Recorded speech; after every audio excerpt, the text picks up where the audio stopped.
عليه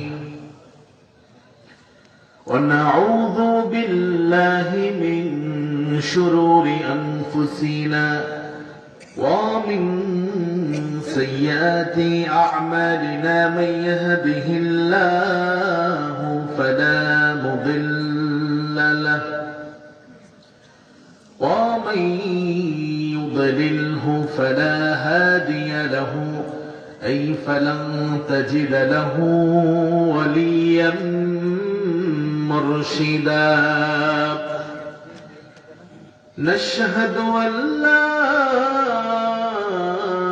إله إلا الله وحده لا شريك له ونشهد أن سيدنا ونبينا وحبيبنا وبشيرنا وقدوتنا محمدا عبد الله ورسوله الذي أرسله بالحق بشيرا ونذيرا وداعيا إلى الله بإذنه والسراجا منيرا أما بعد فقد قال الله تعالى في كلامه المجيد وفرقان الحميد أعوذ بالله من الشيطان الرجيم بسم الله الرحمن الرحيم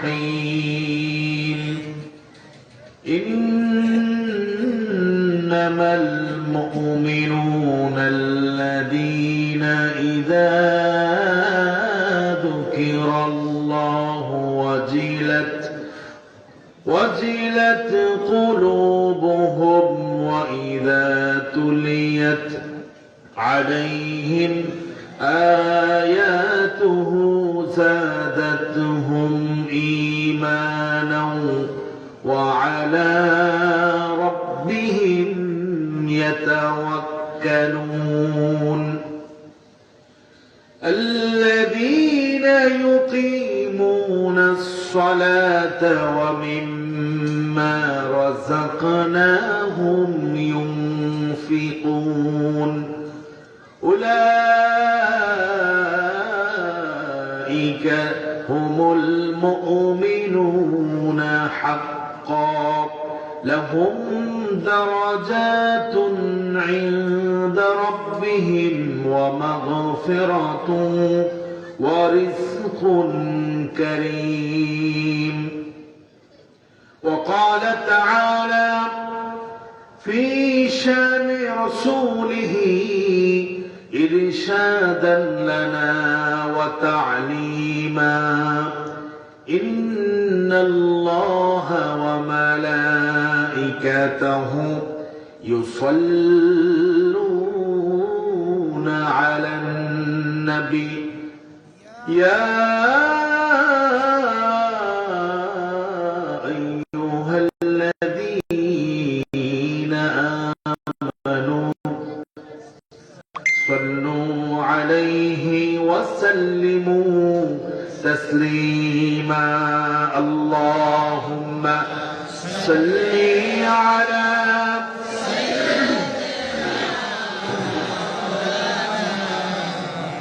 وعلى آل سيدنا নবীজির প্রতি কি আপনাদের মোহাব্বত ভালোবাসা আছে? সবাই কোন নাই আছে? তা আওয়াজটা কি কম হবে না বেশি হবে? ঠান্ডা হবে না জোরে হবে? ঠান্ডার কারণে আপনারা কি জিমায় গেছেন? ঘুম আসতেছে? মোহাব্বতের সাথে হৃদয়কে উজাড় করে রাসূল প্রেমে মাতোয়ারা হয়ে আকাশ বাতাস মুখরিত করে রাতের নিস্তব্ধতাকে ভেঙে দিয়ে আমরা সকলে বলছি আল্লাহুম্মা সাল্লি আলা মাওলানা মুহাম্মদ ওয়া আলা আলি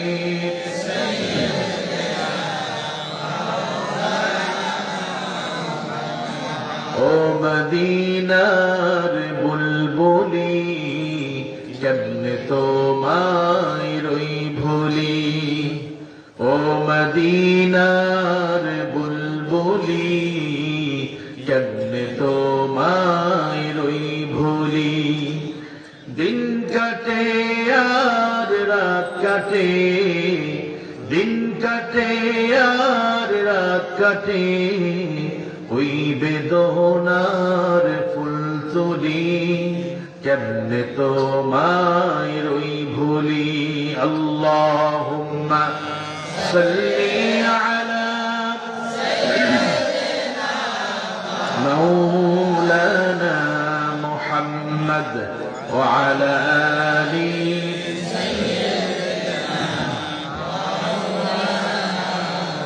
بلغ العلا بكماله كشف الدجى بجماله حسنت جميع خصاله صلوا عليه ঐতিহ্য এবং সমৃদ্ধি ভরপুর আলেম ওলামা অধ্যুষিত এলাকা লক্ষ্মীপুর জেলার তোরাবগঞ্জ কমলনগর লক্ষ্মীপুরিয়া সমাজ এই একটি ঐতিহ্যবাহী এলাকায় অবস্থিত মরহুম আমিনুল্লাহ জামে মসজিদ এবং তালিমুল কোরআন ইসলামিয়া মাদ্রাসা ও এলাকাবাসীর যৌথ উদ্যোগে আয়োজিত আজকের এই মোতাবারক আজিমুশ শান দ্বিতীয় বার্ষিক ওয়াজ এবং দোয়ার মাহফিলের পরম শ্রদ্ধেয় সভাপতি বিশিষ্ট ব্যবসায়ী বিশিষ্ট শিক্ষাবিদ আমাদের সকলের একান্ত প্রিয় আপনজন সকলের শ্রদ্ধার ব্যক্তি জনাব ডাক্তার মোহাম্মদ ইউসুফ সাহেব আমার পূর্বে সংক্ষিপ্ত আলোচনা এবং দোয়া পেশ করেছেন যার অনেকগুলো আলকাব আছে আমি কয়টা বলবো কোন থেকে বলবো আমি জানি না আমি যাকে সব সময় উস্তাদের মতো মনে করি আমি যাকে আমার হৃদয়ের মধ্যমণিতে লালন করি এবং উস্তাদের মতোই সম্মান করি আজকের এই মাহফিলের প্রধান মুফাসসির ফজিলাতুল শেখ উস্তাদুল উলামা উস্তাদুল আইম্মা উস্তাদুল খুতাবা উস্তাদুল আসাতিজা আমাদের হৃদয়ের মধ্যমণি হাজিরহাট কামিল মাদ্রাসার সম্মানিত সাবেক অধ্যক্ষ আলহাজ জাইদ হুসাইন আল ফারুকি হাফেজাহুল্লাহ ওয়া রাআ জোরে বলেন আমিন হুজুর অসুস্থ হুজুরের হার্টের মধ্যে রিং বসানো আছে আপনারা জানেন হুজুর ওপেন হার্ট সার্জারি হয়েছে দীর্ঘক্ষণ কথা বলতে পারেন না আজকে অল্প কথা বলে আমাকে ছেড়ে দিয়েছেন এক সময় আমরা হুজুরের আলোচনার নিচে চাটাইয়ের মধ্যে বসে শুনতাম আলহামদুলিল্লাহ কোন হায়দারগঞ্জ মাহফিলে ঘন্টার পর ঘন্টা হুজুর তাকরীর করতেন রাতের বেলা দীর্ঘক্ষণ অনলবর্ষী বক্তা ছিলেন আল্লাহ যেন হুজুরকে আমাদের জন্য আরো বেশি বাঁচিয়ে রাখেন বলেন আমিন হুজুরের ছায়াকে আমাদের জন্য যেন দীর্ঘায়িত করেন বলেন আমিন আতাল আল্লাহু উমরাহু ওয়া বারাকাল্লাহু ফি হায়াতিহি আমরা বলছি আমিন হুজুরের সাথে হুজুরের একজন মেহমান এসেছেন হুজুরের ছোট ভাই উনিও আলেম উনিও বক্তা বিভিন্ন মঞ্চে কথা বলেন ভবানীগঞ্জ বহুমুখী উচ্চ বিদ্যালয়ের রিলিজিয়াস টিচার আমার একান্ত প্রিয় আলেম মাওলানা বুরহানুদ্দিন বাহার সাহেব ঈশার পর থেকে গুরুত্বপূর্ণ মুনাকাশা গুরুত্বপূর্ণ আলোচনা করেছেন আপনাদের এই এলাকারই গৌরব ফখরুল উম্মাহ আপনাদের সন্তান সমতুল্য বিশিষ্ট আলেম দ্বীন আলেকজান্ডার কামিল মাদ্রাসার মুহতারাম আরবি প্রভাষক মাওলানা মুহাম্মদ ইউনুস সাহেব দীর্ঘ 2 ঘন্টার মতো কথা বলেছেন। আল্লাহ যেন হুজুরের হায়াতের মধ্যে বারাকা দান করেন, জোরে বলেন আমিন। কথা বলেছেন মুফতি মনিরুল ইসলাম সাহেব, কথা বলেছেন নূরে মদিনা মাদ্রাসার সম্মানিত মুকাররম মুহতারাম মুহতামিম মাওলানা জহিরুল ইসলাম সাহেব, কথা বলেছেন মাওলানা মাকসুদুর রহমান সাহেব। আজকের মাহফিলে আমন্ত্রিত অনেক মেহমান আছেন। আমরা সবার জন্য দোয়া করছি, আল্লাহ যেন সবাইকে খৈরিয়াত কল্যাণ দান করে, বলেন আমিন। আজকের মাহফিলে চমৎকার সঞ্চালনা করছেন আমার প্রিয় ভাই, ইসলামী আন্দোলনের একনিষ্ঠ একজন কর্মী মাওলানা মোহাম্মদ মাসুম সাহেব। আরো অনেক উলামায়ে কেরাম, খুতাবায়ে আযম, আইম্মায়ে মাসাজিদ এখানে এসেছেন। আল্লাহ পাক যেন সবাইকে কবুল আর মঞ্জুর করে, বলেন আমিন। আর জোরে করে আমিন। আজকের এই মাহফিলে আসতে পেরে আপনারা খুশি না বেজার? আরো আসতে পারেন। যারা আসতে পারে নাই ওরা মনে হয় খুশি হতে পারে নাই, ঠিক না? আপনারা কতটুকু বিশ্বাস করবেন আমি জানি না। নবী করিম সাল্লাল্লাহু আলাইহি ওয়াসাল্লামের হাদিস বলছে, যেখানে কোরআনের আলোচনা হয় সেই জায়গার মধ্যে হাফাতহুমুল মালাইকা, আমার উস্তাদ পাশে বসে আছেন, যেখানে কোরআনের তালিম হয় সেই জায়গার চতুর্পাশে আল্লাহ তাবারক ওয়া তাআলা ফেরেশতারা বেষ্টনী দিয়ে রাখে, সুবহানাল্লাহ। আর যারা বসে বসে কোরআন শুনে তাদের ব্যাপারে ওয়াযাকারাহুমুল্লাহু ফী মান ইনদাহ, আল্লাহ পাক তার মুকাররবিন ফেরেশতা যারা আছে তাদেরকে পাশে নিয়ে আল্লাহ সুবহানাহু ওয়া তাআলা এই সমস্ত বান্দাদেরকে নিয়ে আলোচনা করতেই থাকে, সুবহানাল্লাহ। আর যারা ফুচকার দোকানে, চটপটির দোকানে, চায়ের দোকানে বসে এই মুহূর্তে আড্ডা দিচ্ছে, শয়তানের দরবারে তাদের আলোচনা হচ্ছে যে দেখ ওখানে মাহফিল হচ্ছে, এরা বসে নাই, এরা আমাদের মজলিসে বসে আমাদের আনুগত্য করে তারা কোরআনের মজলিসে যায় নাই। শয়তান ওদেরকে নিয়ে আলাপ আলোচনা করে, আর আমাদেরকে নিয়ে যিনি আলোচনা করে তিনি কে? আমি বেশিক্ষণ কথা বলবো না, আমার উস্তাদ পাশে বসে আছেন। দীর্ঘক্ষণ কথা বলা ঠিকও না, গভীর রাত আলোচনা করা ঠিক না। আমি জানতে চাই আলোচনার শেষ পর্যন্ত কারা কারা থাকবেন, হাত তোলেন। লিল্লাহে তাকবীর, লিল্লাহে তাকবীর। আমার ভাইয়েরা, সম্মানিত মুসল্লিয়ানে কেরাম, বাড়িতে বসে আছেন আমার মা এবং বোনেরা, মুসাল্লা বিছায় আপনারা বসে যান। কিছু গুরুত্বপূর্ণ কথা বলেই আমরা আলোচনা শেষ করব ইনশাআল্লাহ।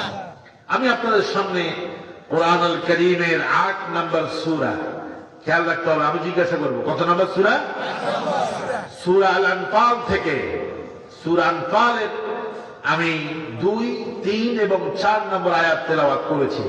এই সূরার ভিতরে টোটাল ভার্স আয়াত আছে 75, 75টি। বলেন কয়টা?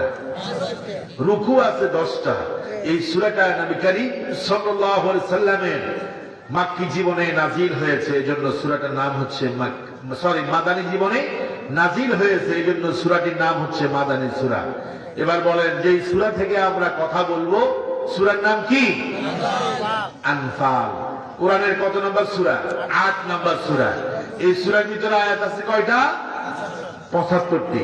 আমরা আলোচনা করব 2, 3 এবং 4 নম্বর আয়াত থেকে, মুখতাসারান মাদবুতান, একেবারে সংক্ষিপ্ত কথা বলবো ইনশাআল্লাহ। আর যেরকম ইনশাআল্লাহ। আমি আলোচনা শুরু করার পূর্বেই আপনাদেরকে একটা সুসংবাদ দিচ্ছি। আপনারাও জানেন যে গত ডিসেম্বর মাসের 8 তারিখে দীর্ঘদিন জালিম শাহীর জুলুম থেকে, বাশার আল আসাদ থেকে, এই জালিম থেকে আল্লাহ সুবহানাহু ওয়া তাআলা, এই উঠে যাবে না,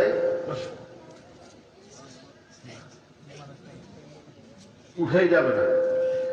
বাশার আল আসাদ, বাংলাদেশের ইতিহাসের সাথে সিরিয়ার ইতিহাস মিল আছে। 1971 সাল থেকে তারা নিয়ন্ত্রণ করেছে, জুলুম করেছে সুন্নি মুসলমানদের উপরে। তারা হচ্ছে শিয়াপন্থী। দেখেন, এদেশের জালিমও বিদায় হয়েছে। 2024 সালে সিরিয়ার সেই বাশার আল আসাদ, তারও পতন হয়েছে ডিসেম্বর মাসে, ঠিক কিনা? এই জন্য আমি বলি ডিসেম্বর হচ্ছে শাহরুল ফাতহ, ডিসেম্বর হচ্ছে বিজয়ের মাস। আর আমাদের দেশে 1971 সালে বিজয়ের মাস হচ্ছে আগস্ট মাস, ঠিক কিনা? আল্লাহ পাক ইনশাআল্লাহ, আমি মনে করছি আল্লাহ তাআলা এই পৃথিবীতে যত জালেম আছে জালেমদেরকে নিস্তেনাবুদ করে মাজলুমদেরকে আল্লাহ তাআলা একের পর এক বিজয় দান করবে, ঠিক কিনা? এই বিজয়কে যেন আমরা ধরে রাখতে পারি, আল্লাহ তৌফিক দান করেন, বলেন আমিন। এবার আসুন, আমি যে আপনাদের সামনে 3টা আয়াত তেলাওয়াত করেছি, সে আয়াত থেকে আমরা কিছু কথা বলবো। তাফসীর করার তাকাত, লিয়াকাত, কুদরত, ইস্তিতাআত কোনটাই আমার নাই, কারণ যার সামনে বসে আমি কথা বলছি উনি হচ্ছে শাইখুত তাফসীর। পুরো বাংলাদেশে যিনি তাফসীরের উপরে তিনি পাস্ট হয়েছেন। আল্লাহু আকবার। এত আস্তে বললে হক আদায় হবে না। আল্লাহু আকবার। আল্লাহ রাব্বুল আলামিন কোরআনুল কারীমের সূরা আনফালের ভিতরে খাঁটি মুমিন কারা, প্রকৃত ঈমানদার কারা, তাদের গুণাবলী, তাদের গুণ, তাদের বৈশিষ্ট্য আল্লাহ রাব্বুল আলামিন বলতেছে। আল্লাহু আকবার। কোন মুখে ঈমানদার দাবি করলে হবে না, মুখে মুসলমান দাবি করলে হবে না, বরং ঈমানের যেই দাবিগুলো আছে, ঈমানদার হতে হলে যেই বৈশিষ্ট্যগুলো আছে, আওসাফ বৈশিষ্ট্য সমূহ আছে, সেই গুণ, সেই বৈশিষ্ট্য আপনার ভিতরে থাকতে হবে। তখনই কেবল আপনি নিজেকে মুমিন বলে দাবি করতে পারবেন, ঠিক কিনা? কোন আর জোরে কোন না, ঠিক না? আমার সাথে একটু কথা বলতে হবে। আল্লাহ রাব্বুল আলামিন বললেন, ইন্নামাল মুমিনুনাল্লাযীনা ইযা যুকিরাল্লাহু ওয়াজিলাত কুলুবুহুম।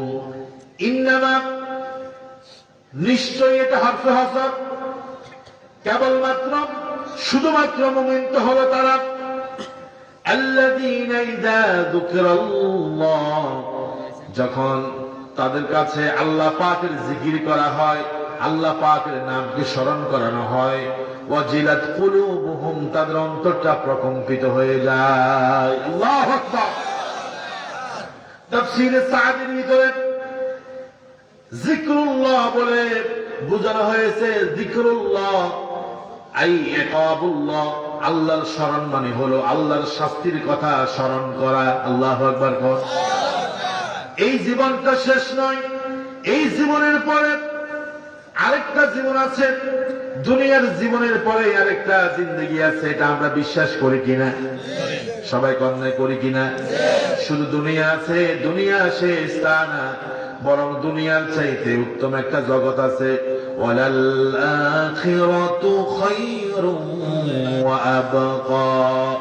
শুধু দুনিয়া থেকে আখিরাত উত্তম তা না, দুনিয়া হলো ক্ষণস্থায়ী, আর পরকাল সেটা উত্তম, দুনিয়া থেকে উত্তম। আবার ও আবকা, দুনিয়া ক্ষণস্থায়ী, পরকাল হলো চিরস্থায়ী। আল্লাহু আকবার। কোন সেই চিরস্থায়ী পরকালের জন্য আমরা প্রস্তুতি নিতে হবে।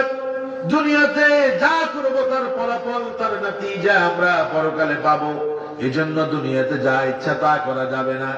বহু মানুষ আছে এরকম, এমন ভাবে চলে পরকাল যে একটা আছে ওটা ভুলেই গেছে, ঠিক কিনা?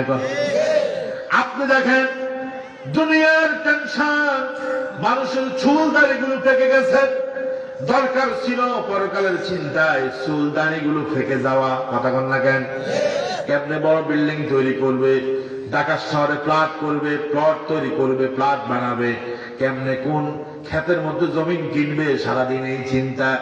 কিন্তু আল্লাহ রাব্বুল আলামিন বলেন, হারসাত দুনিয়া নয়, বরং ওয়ামান আরাদা হারসাল আখিরা, যে ব্যক্তি পরকালের জন্য চাষাবাদ করবে, অর্থাৎ পরকালের জন্য নেক আমল করবে, আল্লাহ পাক বলেন আমি আল্লাহ রাব্বুল আলামিন তার এই কাজে সহযোগিতা করব।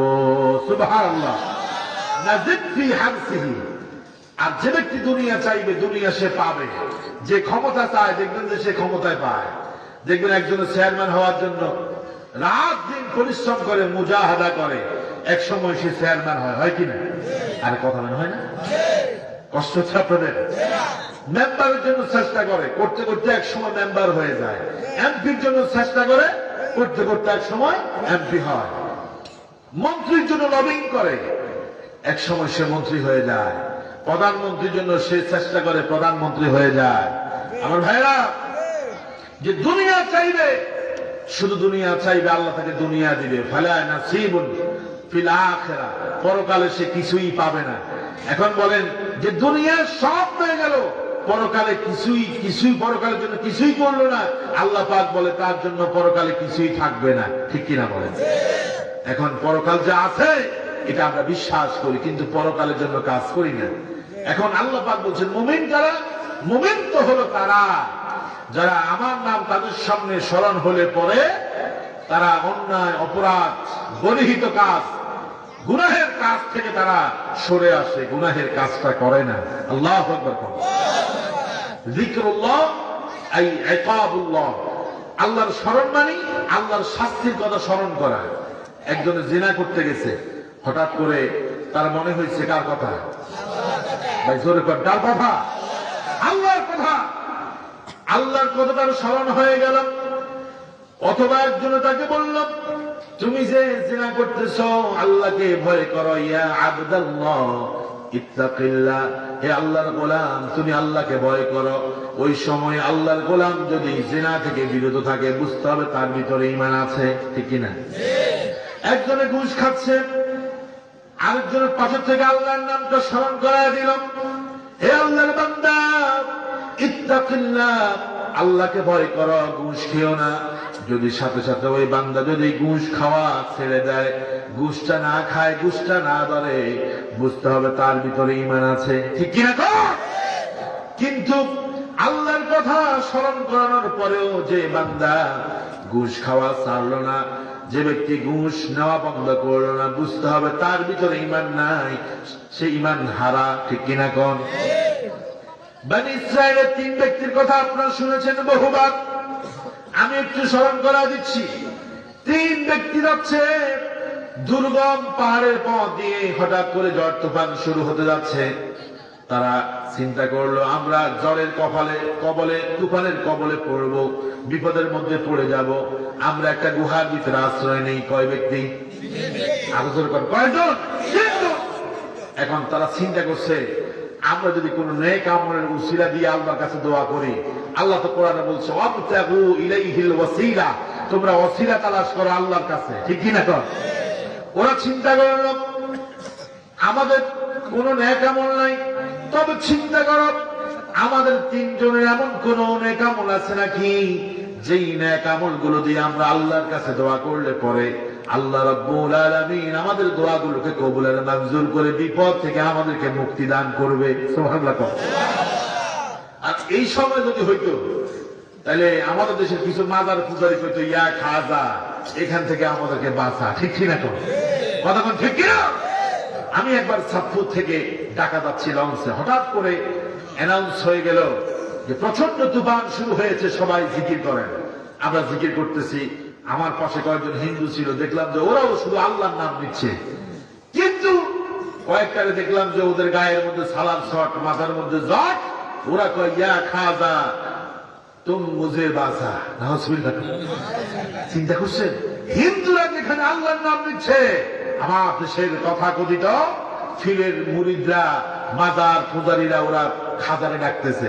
কথা বল, বিপদ থেকে যিনি বাঁচান তিনি কে? আরো জোরে বলেন তিনি কে? 3 জন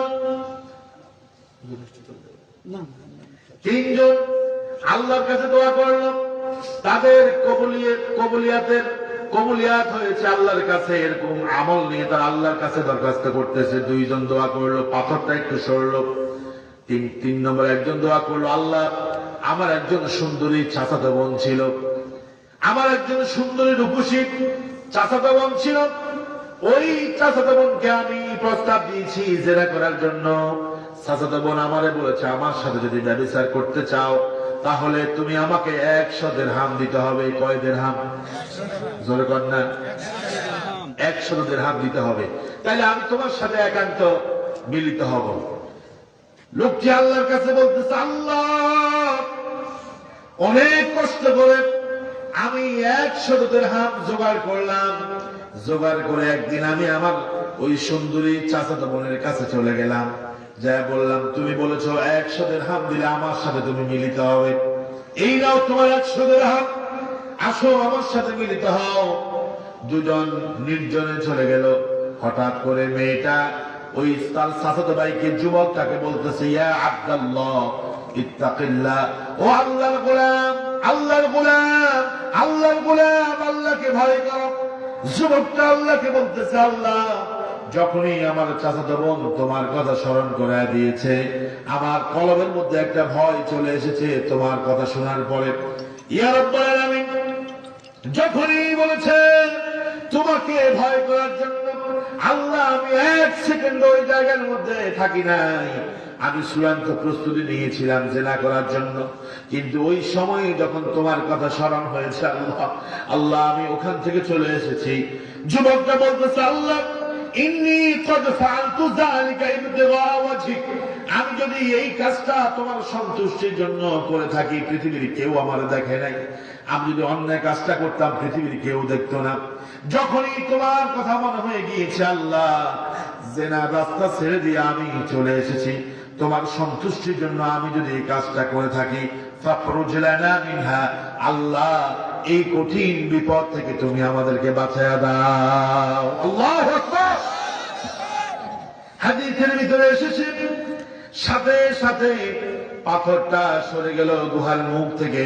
যে পাথরটা তাদের গুহার মুখের মধ্যে এসে পড়েছে, এই নেক আমলের উসিলায় আল্লাহ রাব্বুল আলামিন তাদেরকে গুহা থেকে বাঁচিয়ে দিয়েছে। পাথরের এই গুহাটা, পাথরের মুখটা, পাথরটা গুহার মুখটা বন্ধ করে ফেলেছে। তাদের এই আমলটাকে কবুল করেছে কে? আল্লাহ। দেখেন আমাদের এই যে আপনাদের পাশে জামে মসজিদ আছে, আছে কিনা? জুমার দিন খতিব সাহেব কোরআন দিয়ে আল্লাহর কথা বলে কত উপদেশ আপনাদেরকে দেয়, কয়জনে শুনে কয়জনে মানে? আল্লাহর কথা বলার পরেও, আল্লাহর দোহাই দেওয়ার পরেও এদেশের বহু মানুষ আছে সুদ ছাড়তে পারে না, ঠিক কিনা? আলোচনা করেন না, ঠিক না? ঘুষ ছাড়তে পারে নাই, জেনা ব্যভিচার ছাড়তে পারে নাই, জুলুম ছাড়তে পারে নাই। বরং যেই হুজুর কোরআন এবং হাদিস দিয়া কথা বলে সুদের বিরুদ্ধে, ঘুষের বিরুদ্ধে, জুলুমের বিরুদ্ধে, দেখা যায় কয়েকদিন পরে ওই হুজুরের আর চাকরি নেই। ওই যে এক হুজুর এক জায়গায় গেছে জুমা পড়াইতে, এখন প্রথম জুমা আলোচনা করছে সুদের বিরুদ্ধে। সভাপতি সাহেব তার ঘরে নিয়ে গেছে তাকে খাওয়ার জন্য। তো হুজুর আমি যে সুদের লেনদেন করি, কারবার করি, এটা আপনারা কই লোকে? হুজুর কই না, আমার বাড়িতে অনেক দূরে, আমি আসছি আপনাদের এখানে ইন্টারভিউ দিতে, চিন্তা করলাম সুদের ব্যাপারে একটু কথা বলি।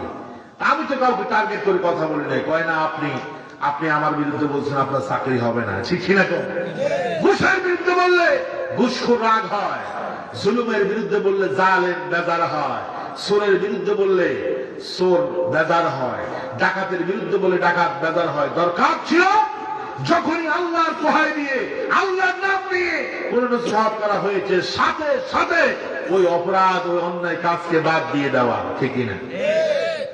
আমার ভাইয়েরা, আল্লাহর কথা আপনাকে স্মরণ রাখতে হবে, আল্লাহর কাছে দাঁড়াতে হবে, আল্লাহর সামনে দাঁড়াতে হবে। আল্লাহ যদি বলে, বান্দা তুমি অমুক দিন কেন জেনা করেছো, ব্যভিচার করেছো, জবাব দাও।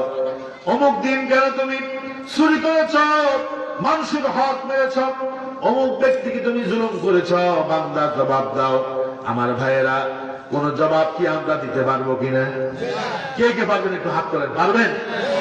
এই জন্য যে নবীজি বলেছেন, মান্নু কিসা হালাকা, যে ব্যক্তিকে আল্লাহ পাক জিজ্ঞাসা করবেন, যার কাছে আল্লাহ হিসাব চাইবেন, বান্দা হিসাব দাও, ওই বান্দা হিসাব দিতে পারবে না, বরং ওই বান্দা ধ্বংস হয়ে যাবে, ঠিক কিনা? আল্লাহ রাব্বুল আলামিন বলেন, ফামান কানা ইয়ারজু লিকা রাব্বিহি ফালইআমাল আমালান সালিহা ওয়ালা ইউশরিক বিইবাদাতি রাব্বিহি আহাদা। আবার আল্লাহ রাব্বুল আলামিন অন্য আয়াতের মধ্যে বলেন, ওয়াম্মা মান খাফা মাকামা রাব্বিহি ونهى النفس عن الهوى فإن الجنة هي المأوى সূরা নাজিয়াতের 40 এবং 41 নম্বর আয়াতের মধ্যে আল্লাহ পাক বলছেন ওয়া আম্মা মান খাফা মাকামা রাব্বিহ, যে ব্যক্তি আল্লাহর সামনে দাঁড়াতে হবে, এটাকে এই কথাকে ভয় করে আমি আল্লাহর সামনে দাঁড়াতে হবে, এই কথাকে ভয় করে, এই বিষয়টাকে সামনে এনে সে ভয় করে, ওয়ানাহান নাফসা আনিল হাওয়া, এবং নিজেকে কুপ্রবৃত্তি থেকে, গুনাহ থেকে, অন্যায় থেকে দূরে রাখে। আল্লাহ পাক বলেন এই ভয় যার ভিতরে আছে যে আমি আল্লাহর সামনে দাঁড়াতে হবে, এই ভয় কি আমাদের অনেকের কাছে আছে? জোরে করে একটু আছে? যে এটাকে ভয় করবে আল্লাহর সামনে হিসাব দিতে হবে, দাঁড়াতে হবে, এই ভয় যার ভিতরে থাকবে, আর এই ভয় থাকার কারণে যে অন্যায় থেকে, গুনাহ থেকে, পাপাচার থেকে দূরে থাকবে, আল্লাহ পাক বলেন ফাইনাল জান্নাতা হিয়াল মাওয়া, আমি আল্লাহ রাব্বুল আলামিন তার আবাসস্থল আমি আল্লাহ রাব্বুল আলামিন জাহান্নামে জান্নাতে করে দেব। সুবহানাল্লাহ। এখন আমি যদি বলি যে জান্নাতে কে কে যাইতে চান, সবাই হাত তুলবে, ঠিক কি না? হাত তুলবে না? আপনি এমন কোন মানুষ পাইবেন যে জাহান্নামে যেতে চায়? আছে? নাই, সবাই জান্নাতে যেতে চায়। এখন রাসূল বলছে আল কাইসু মান দানা নাফসা, বুদ্ধিমান হলো সেই ব্যক্তি যে নিজেকে কন্ট্রোল করে। গুনাহ করতে মন চাইছে, একটু জুয়া খেলতে মন চাইছে, কয় না আমি খেলবো না, কারণ আমার ভিতরে কার ভয় আছে। একটু ইয়াবা সেবন করতে মন চাইছে, হঠাৎ করে কয় না আমার আল্লাহ দেখতেছে। একটু অন্যায় কাজ করতে গেছে, কয় না এটা আমি করব না, কারণ দেখতেছে কে? আল্লাহ। ইন্নাল্লাহা কানা আলাইকুম রাকিবা, আমাদের উপরে একজন পর্যবেক্ষণ আছে, যেরকম তিনি কে? যে কাজে করতে যায় মনের ভিতরে আল্লাহর ভয় আসে, আল্লাহর কথা স্মরণ আসে যে না এটা আমি করতে পারবো না, কারণ আমার আল্লাহ তো আরশ আজিম থেকে সব দেখতেছে, ঠিক কিনা? কোন আমার ভাইয়েরা, এটা তার ভিতরে থাকবে, সেই সফল হয়ে যাবে। সুবহানাল্লাহ। কোন আর যখন সুবহানাল্লাহ, ধরেন গুনাহ করার সময় আপনার আল্লাহর কথা মনে নাই, কিন্তু গুনাহ করার পরে আল্লাহর কথা মনে হয়েছে, আল্লাহ পাক বলে সমস্যা নাই। গুনাহ করার সময় মনে ছিল না, গুনাহ করার পরে মনে হয়েছে যে আরে আমি যে গুনাহ করেছি, অন্যায় করছি, আমি যে ব্যভিচার করছি, আমি যে চুরি করেছি, ডাকাতি করেছি, মানুষের উপরে জুলুম করেছি, আমার আল্লাহ তো দেখেছে। হঠাৎ করে গুনাহ করার পরে আল্লাহর কথা মনে হয়েছে, আল্লাহ পাক বলে সমস্যা নাই, আমার কাছে ইস্তেগফার করো, আমি আল্লাহ তোমার গুনাহকে মাফ করে দেব। সুবহানাল্লাহ। আল্লাহ রাব্বুল আলামিন সূরা আল ইমরানের 135 নম্বর আয়াতের মধ্যে বললেন والذين إذا فعلوا فاحشة أو ظلموا أنفسهم ذكروا الله فاستغفروا لذنوبهم ومن يغفر الذنوب إلا الله। جرك الله أكبر। الله أكبر। والذين যারা ইদা ফাআলু ফাহিশা কাজ করেছে, অন্যায় কাজ করেছে, গুনাহের কাজ করেছে, আও যালামু আনফুসাহুম, অথবা নিজের উপরে জুলুম করেছে গুনাহ করার কারণে, গুনাহ করার পরে, অন্যায় করার পরে, যাকারুল্লাহ, আল্লাহর কথা স্মরণ হয়ে গেল, আল্লাহর কথা মনে হয়ে গেল, আল্লাহ পাক বলেন ফাস্তাগফিরু লিযুনুবিহিম, এরপরে সে আমার কাছে তার গুনাহের জন্য ইস্তেগফার করেছে, ক্ষমা চেয়েছে। আল্লাহ পাক বলেন বান্দারে গুনাহ করেছো, অপরাধ করেছো, আমার কথা মনে হওয়ার পরে তুমি অনুশোচিত হয়েছো, অনুতপ্ত হয়েছো, বান্দা আমার কাছে তুমি ক্ষমা চেয়েছো। বান্দা শুনে রাখো, ওয়ামান ইয়াগফিরুয যুনুবা ইল্লাল্লাহ, আমি আল্লাহ ছাড়া তোমার গুনাহগুলোকে কে ক্ষমা করবে? নিশ্চয়ই আমি আল্লাহ তোমার গুনাহগুলোকে ক্ষমা করে দেব। আল্লাহু আকবার। এজন্য যে কোনো গুনাহ করার সময় চিন্তা করবেন পৃথিবীর কেউ দেখে না, নো ওয়ান সিন, কেউ দেখে না, আল্লাহ ইজ অলওয়েজ ওয়াচিং মি, সব সময় আমাকে যিনি দেখতেছেন, জোরে চিৎকার দিয়ে বলেন তিনি কে? আল্লাহ। এই শুধু এটাই যথেষ্ট, ওয়াজ আর লাগবে না। আপনার দিনের ভিতর যদি আল্লাহ থাকে যে আমি যা করছি দেখতেছে কে? আল্লাহ। আমার বিচার হবে, আল্লাহর সামনে দাঁড়াতে হবে, হিসাব দিতে হবে, এই এতটুকু ওয়াজ যথেষ্ট। তাইলে কেউ কি কারো জমির আইল খেল করি? ওর কথা না। আপনাদের সরের মধ্যে আইল খেলা ঠেলি আছে না? আর আস্তে কথা জোরে কথা আছে কিনা? আমি কুমিল্লা এক মাহফিলে যাচ্ছি, প্রতিমধ্যে মাগরিবের সালাত করতেছিলাম।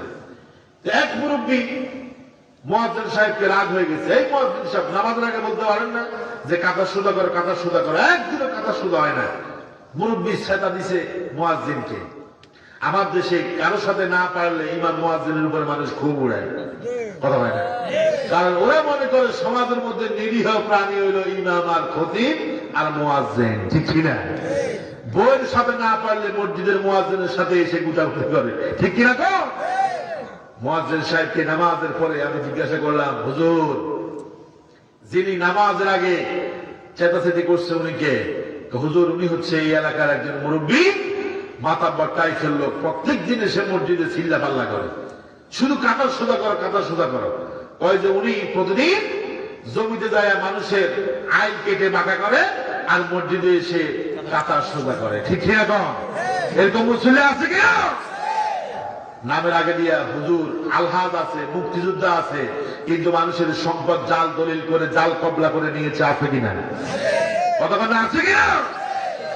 ছেলেদেরকে সব সম্পত্তি দিয়েছে, মেয়েদেরকে দেয় নাই। আচ্ছা কোন এই হাজী সাহেবের ভিতরে কি আল্লাহর ভয় আছে? আরো জোর করে আছে? নাই। অথচ সে জিকির করে লা ইলাহা ইল্লাল্লাহ, লা ইলাহা ইল্লাল্লাহ, এত দূর জিকির করে, ওনার জিকিরে আশপাশের কেউ থাকতে পারে না। কিন্তু আসল জিকির, কলবের মধ্যে যে জিকির, আল্লাহর স্মরণ, আল্লাহর ভয় থাকার কথা, ওই ভয় তার দিলের ভিতরে নাই, ঠিক কিনা কোন? এই জন্য আমাদের দিলের ভিতরে একজনের ভয় থাকতে হবে, যেরকম তিনি কে? এরপর আল্লাহ রাব্বুল আলামিন বললেন, মুমিন হলো তারা, এক নম্বরে মুমিন হলো তারা যাদের কাছে আল্লাহর নাম স্মরণ করা হলে পরে তাদের অন্তরটা প্রকম্পিত হয়ে যায়, গুনাহের কাজ থেকে তারা ফিরে আসে, গুনাহের কাজ করে না। দুই নম্বরে মুমিন হলো তারা وَإِذَا تُلِيَتْ عَلَيْهِمْ آيَاتُهُ زَادَتْهُمْ إِيمَانًا। মুমিন তো হলো তারা যাদের কাছে আল্লাহর কোরআন তেলাওয়াত করা হলে তাদের অন্তরটা, তাদের ঈমানটা বেড়ে যায়। সুবহানাল্লাহ। এই যে আমরা এখন কথা বলতেছি, আমরা কি দুনিয়ার কারো কিতাব থেকে বলতেছি না আল্লাহর কিতাব থেকে? সবাই বলেন কার কিতাব থেকে? আমি তো বলি যে দুনিয়ার কারো কিতাব যদি এখন আমরা এখানে পড়তাম, কারো জীবনী আলোচনা করতাম, কারো কিতাব থেকে আলোচনা করতাম, এখানে এত মানুষ থাকতো না, ঠিক কিনা? কথা বলেন, থাকতো? থাকতো না। এইখানে কারো আকর্ষণে আমরা বসি নাই, আমরা বসেছি আল্লাহর কালামের আকর্ষণে, ঠিক কিনা? আলোচনা বলেন, ঠিক কিনা? কিন্তু ভাইরাল বক্তা যারা, আমি বলি যে যারা ভাইরাল বক্তাদের ওয়াজ শুনতে যায়, ওরা কোরআন শুনতে যায় না, ওরা ভাইরাল বক্তার আকর্ষণে যায়, ঠিক কিনা কর? এই জন্য ওই বড় বক্তা আসবে, ভাইরাল বক্তা আসবে, অমুক তমুক আসবে, হাজার হাজার লোক হবে, ওই মাহফিলের ইখলাস নাই, বক্তারও নাই, শ্রোতারও নাই। বক্তা চিন্তা করে 60,000 টাকা পকেটে তো আগেই ঢুকাইছি, ঠিক কিনা? মাহফিলে আসার আগে 60,000 পেমেন্ট না করলে উনি আসবে না, ওনার গাড়ির চাবি কি চাকা ঘুরবে না, এরকম বক্তা বাংলাদেশে নাই, কথা বলে না? ওই ভাইরাল বক্তাদের পিছনে মানুষ ঘুরে। আহা, এই যে 50 বছর আমার উস্তাদ কথা বলেছেন, আল্লামা জাইদ হোসাইন আল ফারুকি হাফিজাহুল্লাহ ওয়া রাআ, মানুষ কি হাদিয়া দেয় এটা আমরা জানি, অথচ ওনারা খিদমত করেছেন ইখলাসের সাথে, মানুষকে হৃদয় থেকে, মিন সামিমিল কলবে, হৃদয়ের গভীর থেকে, অন্তর থেকে আলোচনা করতেন। কখনো কন্ট্রাক্ট করে নাই, হাদিয়া নিয়ে বাড়াবাড়ি করেন নাই, ঠিক কিনা কর? এখন তো আমরা হাদিয়া কম দিলে আমরা রাগ হই, অথচ রাসূলের সাহাবীরা কত কষ্ট করে দাওয়াত দিয়েছেন, ঠিক কিনা? রাসূল দাওয়াত দিয়েছেন, মাথার মধ্যে কি ইট পড়েছে, আর আমরা দাওয়াত নিয়ে এসেছি, আপনারা ফল দিয়েছেন, নাস্তা দিয়েছেন, চা পানি খাওয়াইছেন, আবার আলোচনার পরে ভাত খাওয়াবেন, আবার হাদিয়াও যদি ভাগ্যে থাকে কিছু দিবেন, ঠিক কিনা কন? কিন্তু রাসূলের সাহাবীরা কি এরকম হাদিয়া পাইছে? জনগণ নবীরা কি পাইছে? তারা ওয়াজকে আমল করে নিয়ে যেত, আর এখন আমাদেরকে আমল করে নিয়ে আসতে হয়। এই জন্য শ্রোতা এবং বক্তা সবার ভিতরে ইখলাস লাগবে, ঠিক কিনা কন? বেজার হচ্ছেন? আমার নাকি চলে যাবেন? আরো কিছুক্ষণ থাকবেন তো ইনশাআল্লাহ? আমি বেশিক্ষণ কথা বলবো না, আমার উস্তাদ পাশে বসে আছেন। তাহলে মুমিন তো হলো তারা, এক নম্বরের গুণ হচ্ছে যাদেরকে আল্লাহর কথা স্মরণ করালে পরে তারা অপরাধ থেকে, গুনাহ থেকে ফিরে আসে, হৃদয়টা প্রকম্পিত হয়, আল্লাহর ভয়, আল্লাহর রব তাদের দিলের ভিতরে এমন ভাবে গ্রথিত হয়, তারা অন্যায় কাজ করার সাহস পায় না। দুই নম্বরে মুমিন তো হলো তারা আল্লাহ আয়াত তিলাওয়াত করা হলে পরে যাদের ঈমানটা বেড়ে যায়। মুফাসসিরিনে কেরাম বললেন ইয়াজিদু কুওয়াতাল ঈমান, অর্থাৎ ঈমানী শক্তিটা বৃদ্ধি পায়। সুবহানাল্লাহ। ভাই, দুর্বল মুমিনের চাইতে সবল মুমিনের দাম কম না বেশি? আরজোর পায় না। গায়ের শক্তি না, ঈমানী শক্তি। বলেন কিছু শক্তি? এখন আমাদের গায়ে অনেক শক্তি, কিন্তু ঈমানী শক্তি আমাদের ভিতরে নাই, ঠিক কি না? কম ঈমানী শক্তি আছে, বলে যাবে কেমনে? কদরের জামাতে কে উপস্থিত হয়েছে, কে হয় নাই, এখান থেকে পরিমাপ হবে, ঠিক কি না? ঈমানী শক্তি কার বেশি? মাহফিলে কে উপস্থিত হয়েছে, কে হয় নাই, এখান থেকে ঈমানী শক্তিটা গণ্য করা হবে, ঠিক কি না? কোরআন শুনলে কিছু কিছু মানুষের গায়ে গা জ্বলে, জ্বলে কিনা? আর কথা বলে জ্বলে না? এই যে তাফসীর মাহফিল হচ্ছে, অনেকে বিরোধিতা করে, আরে ওয়াজ মাহফিল দিয়ে কি হবে, আরে তাফসীর মাহফিল দিয়ে কি হবে? কি হবে না না হবে এটা যারা বুঝে তারাই জানে। আর যারা কোরআন সহ্য করে না, অথচ নিজেকে মুসলমান বলে দাবি করে, আল্লাহর কিতাবে ওদের নাম মুসলমান হিসাবে লেখা নাই, ঠিক কিনা? এই যে ঠান্ডার মধ্যে বসেছেন, আপনাদেরকে যাওয়ার সময় কি হাদিয়া দিবে? কাচ্চি বিরিয়ানি দিবে? কিচ্ছু দিবে না। বসেছেন কার ভালোবাসায়?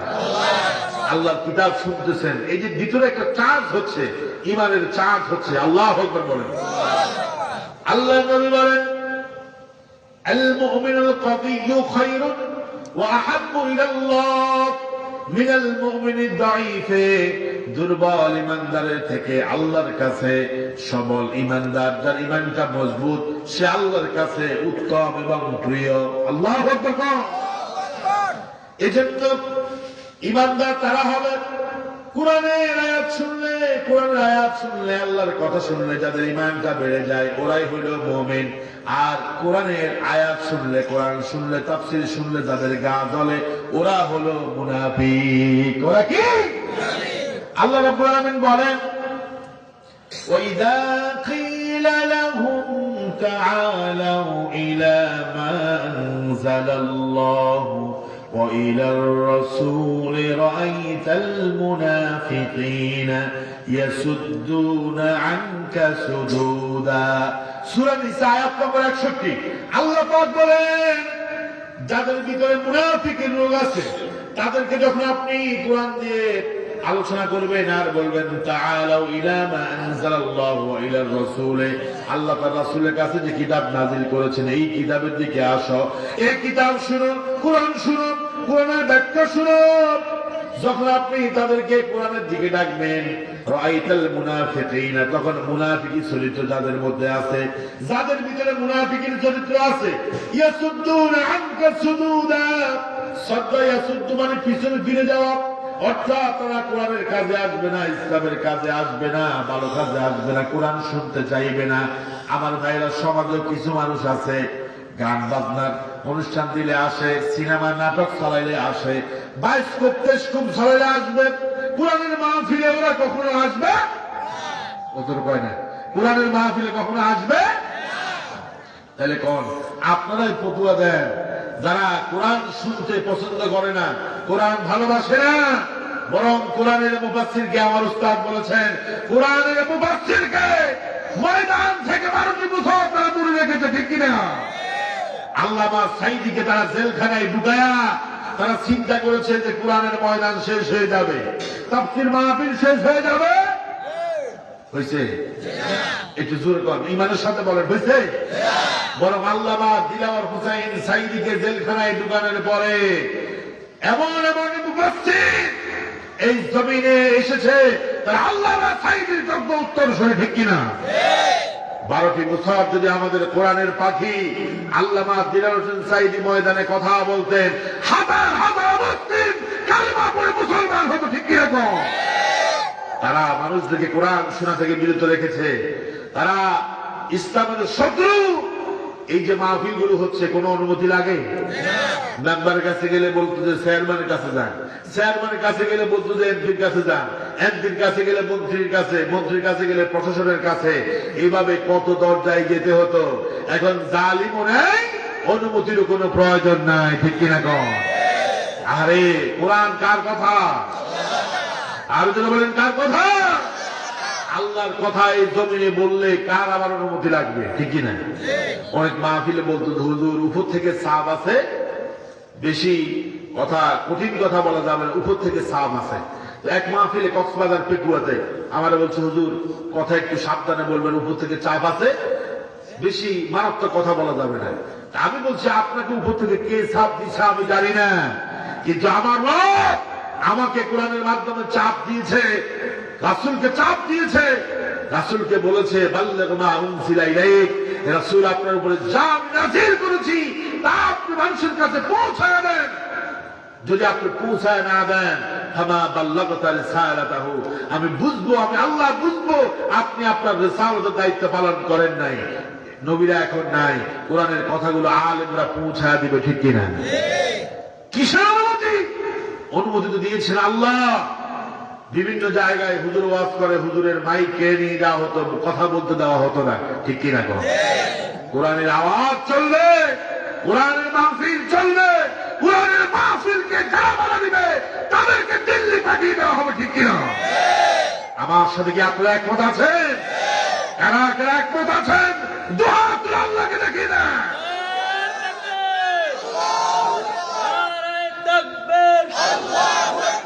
আল কোরআনের আলো, আল হাদিসের আলো। আমার ভাইরা, কোরআন শুনলে ইমানদারের ইমান বাড়ে, ঠিক কিনা? না করছেন? ঘুম চলে গেছে? মাঝে মধ্যে দুই একটা হবে এরকম, ঠিক না? কিন্তু আলোচনা তো বেশিক্ষণ চলবে না, কিছুক্ষণ চলে ইনশাআল্লাহ বন্ধ হয়ে যাবে, ঠিক না?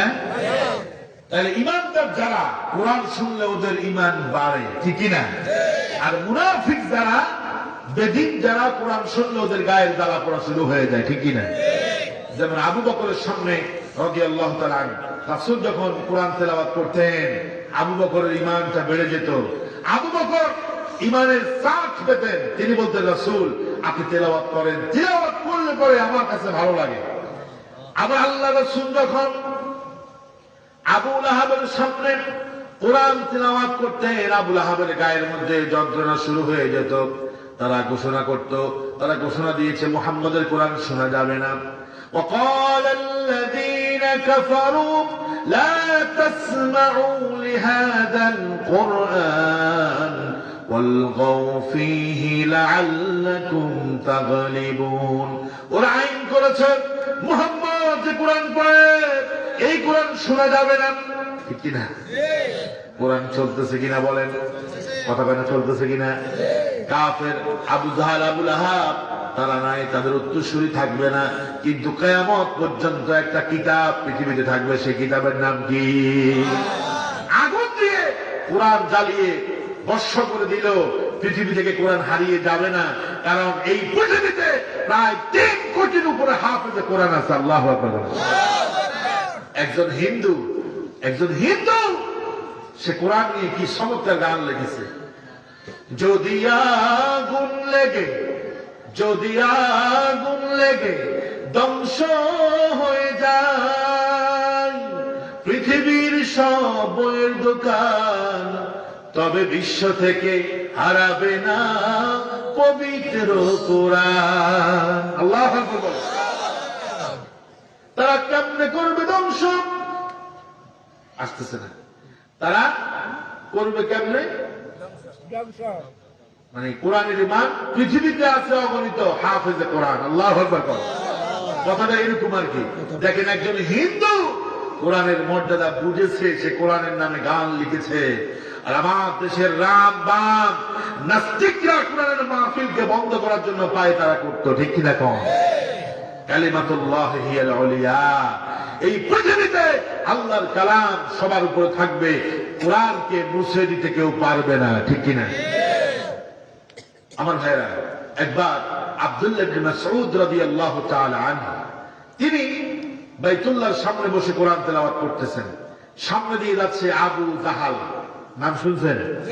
আচ্ছা, আপনাদের সমাজে কি কোনো আবু জাহালের নাম আছে? আবু জাহাল যাচ্ছে। আবু জাহাল কোরআন শোনার পরে তার গায়ের মধ্যে জ্বালা শুরু হয়েছে, আগুন ধরে গেছে। সে আব্দুল্লাহ ইবনে মাসউদকে বলছে, ইয়া আব্দুল্লাহ কিফ, থামো, তুমি কি করছো? আব্দুল্লাহ ইবনে মাসউদ বলছে, আমি সূরা আর রহমান তেলাওয়াত করছি। এই কথা শুনে কোরআন তেলাওয়াত করতেছে, এই কথা শুনে আবু জাহাল এমন জোরে একটা থাপ্পড় মেরেছে আব্দুল্লাহ ইবনে মাসউদ রাদিয়াল্লাহু তাআলা আনহুর কানের নিচে। কান থেকে রক্ত বের হচ্ছে, পিনকে দিয়ে রক্ত বের হচ্ছে। আব্দুল্লাহ ইবনে মাসউদ বলল, আবু জাহাল, তোমার এখন ক্ষমতা আছে, তুমি যা ইচ্ছা তা করতে পারো। ইনশাআল্লাহ সময় একদিন আসবে, আমি তোমার থেকে ইন্তেকাম নিব, প্রতিশোধ নেব। সেদিন কিন্তু তুমি তাকিয়ে থাকবে, তুমি কিচ্ছু বলার থাকবে না, ঠিক কিনা কম? আবু জাহাল মুস্কি হেসে বলতেছে, হাইরে, তোমরা আর কদ্দুর করবে এটা আমাদের জানা আছে। আমাদের দেশে অনেকে কথায় কথায় বলে মোল্লার দৌড় মসজিদ পর্যন্ত, বলে কিনা? তো তোমরা আর কি করবে এটা আমরা জানি। আবু জাহাল হাসতেছে আব্দুল্লাহ ইবনে মাসউদ রাদিয়াল্লাহু তাআলা আনহুর কথা শুনে। বদরের যুদ্ধে মুআয আর মুআওয়াজ যখন আবু জাহালকে নেস্তেনাবুদ করলো, তরবারির আঘাতে আবু জাহালকে উটের পিঠ থেকে নিচে নামায়া ফেললো, একেবারে ধরাশায়ী হয়ে গেল। তারা দুই ভাই দাঁড়িয়ে আছে। নবী করিম সাল্লাল্লাহু আলাইহি সাল্লাম বলল, মুআয আর মুআওয়াজ নাকি আবু জাহালকে কুকুপাত করেছে, কে যাবে? দাঁড়িয়ে গেল আব্দুল্লাহ ইবনে মাসউদ। তার ওই কথা মনে আছে যে আমাকে প্রতিশোধ নিতে হবে। আব্দুল্লাহ ইবনে মাসউদ বলল, ইয়া রাসূলুল্লাহ, আমি যেতে চাই, আর আমার একটা প্রতিশোধ আছে, শেষ বোঝাপড়া আছে আবু জাহেলের সাথে, আমি যেতে চাই। রাসূল বলল, ঠিক আছে যাও। আব্দুল্লাহ ইবনে মাসউদ সেখানে গেল, গিয়ে বলছে, কি অবস্থা, কেমন আছেন নেতা? নেতা এখন আর কথা বলে না, নেতা এখন উঠে দাঁড়াতে পারে না, কারণ নেতার গায়ের মধ্যে শক্তি নাই। নেতাকে যিনি নিস্তেজ বানিয়ে দিয়েছেন তিনি কে?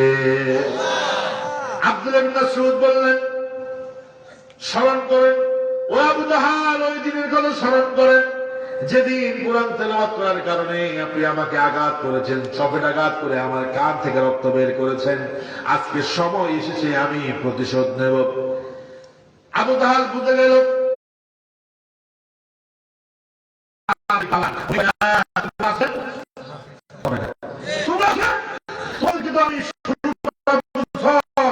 টাকা দিয়ে পয়সা দিয়ে আমাকে বাঁচা। ওরা বলছে আমাদের পক্ষে সম্ভব না, 10 মিনিটের ভিতরে ফালান, নতুবা আপনার জীবন শেষ। গবেষণার মধ্যে এসেছে, আপনার রিপোর্টের মধ্যে, ওই স্বৈরাচার 10 মিনিট আগে সেনাবাহিনীকে বলেছে, তোমরা তাড়াতাড়ি ব্যবস্থা নাও, আমি কিন্তু পালাবো না। দেখেন কি অহংকার, জুলুম করেছে 16 বছর, আরো জুলুম করার জন্য সে ক্ষমতায় বসে থাকার জন্য সে অহংকার প্রদর্শন করেছে। সেনাবাহিনীর রিপোর্ট বলছে 10 মিনিটের ভিতরে যদি তিনি বিমান দিয়া আপনার পিছনের দরজা দিয়ে যদি না যেত, হেলিকপ্টার দিয়া, তাহলে ওখানেই শেষ হতো, ঠিক কিনা কম? ইতিহাসের এক কালো অধ্যায় রচিত হতো। আমার ভাইরা, সম্মানিত মুসল্লিয়ান কেরাম, প্রিয় দিনী ভাইরা, আবু জাহাল জানে যে এখন তার কল্লা যাবে, বলতেছে, ভাতিজা, আমি তো লিডার ছিলাম, সবার কল্লা চাইতে আমার কল্লা যেন একটু বড় হয়। আব্দুল্লাহ ইবনে মাসউদ কো, ঠিক আছে, বড় করেই কাটবো, যেহেতু আপনি নেতা মানুষ, বড় করে কাটছে। কেটে কানের এখান দিয়ে ছিদ্র করছে তরবারি দিয়ে, যাতে করে ছিদ্রের ভিতরে কান ধরে রাসূলের কাছে নেওয়া যায়। আল্লাহু আকবার বলেন। আর কল্লা কাটার আগে বলছে, চাচা, আমি কোরআন তেলাওয়াত করার কারণে বাইতুল্লাহর সামনে আপনি আমাকে থাপ্পড় মেরেছেন, আজকে আমি আপনার গলা কেটে, কান কেটে আমি ইন্তেকাম নিব, প্রতিশোধ নেব। আল্লাহু আকবার কর। সুতরাং আমি বলি, কোরআনের বিরুদ্ধে যারা কথা বলবে, কোরআনের মাহফিল বন্ধ করার জন্য যারা চাইবে, সময়ের পরিবর্তনে ওদেরকে আবার এই শাস্তি পেতেই হবে, ঠিক কিনা বলেন? কোরআনের সাথে বেয়াদবি করার কারণে অবশ্যই তাদেরকে শাস্তি পেতে হবে, কারণ কোরআনটা কার কিতাব? তাহলে আমরা কোরআন বেশি বেশি শুনবো, যত বেশি শুনবেন তত ঈমানটাকে বাড়ায় দিবে কে? যত ঈমানটাকে মজবুত করে দিবে কে? আর কোরআন থেকে যত দূরে থাকবেন আল্লাহ আপনার জীবনকে সংকীর্ণ করে দিবেন, ঠিক কিনা? আল্লাহ রাব্বুল আলামিন বললেন, ومن أعرض عن ذكري فإن له معيشة ضنكا ونحشره يوم القيامة أعمى। কোরআন থেকে যদি দূরে থাকেন, কোরআন থেকে যদি বিমুখ থাকেন, আপনাকে যিনি দুনিয়ার জীবনকে সংকীর্ণ করে দিবেন তিনি কে? দেখবেন বেতন হলো 1 লাখ, ঘরের মধ্যে শান্তি নাই, বউয়ের সাথে ঝগড়া, পোলাপান আজকে হাসপাতাল, কালকে ওরা ডায়রিয়া, ঠিকই না কর? আর একজন দিন মজুর কোরআন মানে, কোরআন শুনে, কোরআন ওয়ালাদের সাথে সম্পর্ক করছে, উনি মাসে 10,000 টাকা ইনকাম করে, কি শান্তি! মাথাটাকে বালিশে দিতে দেরি হয়, ঘুম আসতে দেরি। আর বড় দুর্নীতি করেছে, কোরআনের বিরুদ্ধে কথা বলেছে, দুর্নীতিবাজ, সাদাবাজ, ওটার পেট একটা বিশাল, কোন জায়গায় গেলে দরজা ধাক্কা দেওয়া লাগে না, পেটের ধাক্কায় দরজা খুলে দেয়, ঠিক কিনা কর? বসলে উঠতে পারে না, উঠলে বসতে পারে না, খাইতে পারে না। ডাক্তার বলে সকালে খাবেন একটা ডিম পোস্ট, দুপুর বেলা 1 কাপ ভাত খাবেন, তাও আবার ডাল দিয়া, ঠিক কিনা? ওই যে কাতল মাছের পেটি রান্না করছে, বোয়াল মাছের পেটি, তারপরে চিংড়ি মাছের ঝোল, আমাদের জালেমদের কোন খাইতে পারে নাই, সব রান্না করছে। আল্লাহ কয় তোর খানা বাংলাদেশে নাই, তোর খানা ইন্ডিয়া, ঠিক কিনা? আমি তো বলি যে উনি কয়দিন খায় নাই, এটাও তো বড় কথা, ঠিক কিনা বলেন? যে জিল্লুতির সাথে গেছে, আহা, অত ইজ্জমান তাসা অত দিল্লমান তাসা, সম্মান দেন কে? ইজ্জত দেন কে? যাদেরকে রাজাকার বানিয়েছে, যাদেরকে জঙ্গি বানিয়েছে, স্বৈরাচার বাংলাদেশ থেকে দেওয়ার পরে সেনাবাহিনী তাদেরকে আগে ডেকেছে। আল্লাহু আকবার। দেশপ্রেমিক সেনাবাহিনীকে আল্লাহ হেফাজত করেন, বলেন আমিন। এজন্য কোরআনের সাথে যত বেশি থাকবেন ঈমানকে বৃদ্ধি করে দিবে কে? এজন্য কোরআন ওয়ালাদের সাথে থাকবেন তো ইনশাআল্লাহ, আলেমদের সাথে থাকবেন তো ইনশাআল্লাহ। কারা কারা থাকবেন আলেমদের সাথে, কোরআনের সাথে? হাত তুলে দেখান, বলেন আমিন। কোরআন আছে যেখানে, ইসলাম আছে যেখানে, আপনার আমি সংক্ষেপে কথা বলতে পারি। এরপরে 3 নম্বরে মুমিন হলো তারা وعلى ربهم يتوكلون।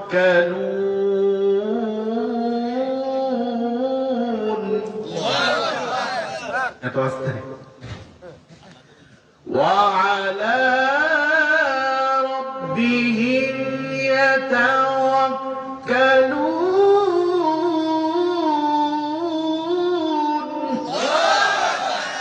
মুমিনরা ভরসা করে কার উপরে? যারা দিল্লির উপরে ভরসা করেছে তারা দিল্লিতে গেছে, আর আমরা আল্লাহর উপরে ভরসা করে 16টি বছর ছিলাম। আমরা ভারতেও যাই নাই, পাকিস্তানেও যাই নাই, ঠিক না? সুতরাং আল্লাহ পাক বলেন, ওয়ামান ইয়াতাওয়াক্কাল আলাল্লাহ, যে ব্যক্তি আল্লাহর উপরে ভরসা করবে, ফাহুয়া হাসবুহু, আল্লাহ রাব্বুল আলামিন তার জন্য যথেষ্ট হয়ে যাবে। সুবহানাল্লাহ। আমাদের উপর জেল হয়েছে, জুলুম হয়েছে, রিমান্ড হয়েছে, আইনা করে আমাদের ভাইদেরকে রেখেছে, এরপরে আমরা আল্লাহর উপর থেকে তাওয়াক্কুল হারাই নাই, বরং বিশ্বাস, ভালোবাসা, তাওয়াক্কুল আমরা আল্লাহর উপরেই করেছি। কারণ আমরা জানি যে আল্লাহর উপরে তাওয়াক্কুল করে আল্লাহ তার জন্য যথেষ্ট হয়ে যায়। যেদিন আল্লাহ নবী হিজরত করবেন, আবু বকরকে বললেন, আবু বকর আনতা সাহিবুল হিজরত, আবু বকর রে তুমি আমার হিজরতের সাথী, চলো আমরা মক্কা থেকে মদিনায় চলে যাই। আমার ভাইয়েরা, আবু বকর রাসূলের সাথে সাহেব হয়ে গেলেন, হিজরতের সাথী হয়ে গেলেন। পিছন দিক থেকে কাফের মুশরিকরা বুঝতে পারলাম, টের পেয়ে গেল আল্লাহর নবী তিনি মক্কা থেকে মদিনায় চলে গেলেন। জালিমরা এত বড় জালিম, এলাকায়ও থাকতে দিবে না, এলাকা থেকে আরেক জায়গায় যাবে সেখানেও যেতে দিবে। আল্লাহ নবী আবু বকরকে সাথে নিয়ে চলে গেলেন, গায়ের সাউরের ভিতরে ঢুকলেন। পিছন দিক থেকে মুশরিকরা রাসূলকে খোঁজ করতে করতে ওই পাহাড়ে উঠলেন, ওই গুহার কাছেই চলে গেছে। আবু বকর রাদিয়াল্লাহু তাআলা আনহু ভয় পেয়ে গেছে, না জানি কাফির মুশরিকরা তাদেরকে দেখে ফেলে, তাদেরকে ধরে ফেলে, আর ধরতে পারলেই তো জবাই করবে, ঠিক কিনা কোন? আস্ত রাখবে না, শেষ করে দিবে, বিদায় করে দিবেন, দুনিয়া থেকে শেষ করে দেবেন। আবু বকর রাদিয়াল্লাহু তাআলা আনহু ভয় পেয়ে গেলেন। রাসূল বললেন, ও আবু বকর, লা তাহজান ইন্নাল্লাহা মা'ানা। আবু বকর, খবরদার, ভয় করবে না, আমরা দুইজন আছি তা না, বরং আমাদের সাথে একজন আছে। তিনি কে?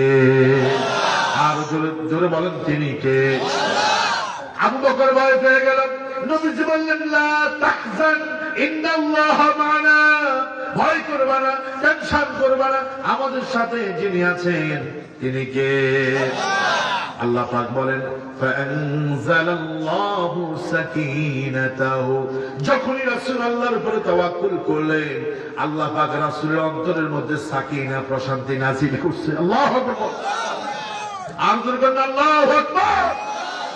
শুধু তাই না, আল্লাহ রাব্বুল আলামিন তিনি বলছেন, আলাইহি ওয়া আইয়াদাহু, আল্লাহ রাব্বুল আলামিন ফেরেশতাদেরকে দিয়া রাসূলকে তিনি সাহায্য করেছে। আল্লাহু আকবার। রাসূল ওদেরকে দেখতেছে, ওরা যদি নিচের দিকে তাকায় রাসূলকে দেখে, কিন্তু ফেরেশতারা এমন একটা কি অন্ধকার তাদের সামনে তৈরি করে দিয়েছেন, তারা দেখতেছে না। রাসূল তাদেরকে দেখে, কিন্তু ওরা তার দেখে না, কারণ রাসূল ভরসা করেছে কার উপরে? জোরে বলেন, কার উপরে? মূসা আলাইহিস সালাম যখন মিশর থেকে পালিয়ে যাচ্ছেন, ফিরআউনের বাহিনী পিছনে, পিছনে দুই দিকে হলো কি পাহাড়, সামনে হলো সাগর, পিছনে হলো ফিরআউনের বাহিনী। মূসা আলাইহিস সালামের উম্মত যারা আছে ওরা ভয় পেয়ে গেছে। কি কয়?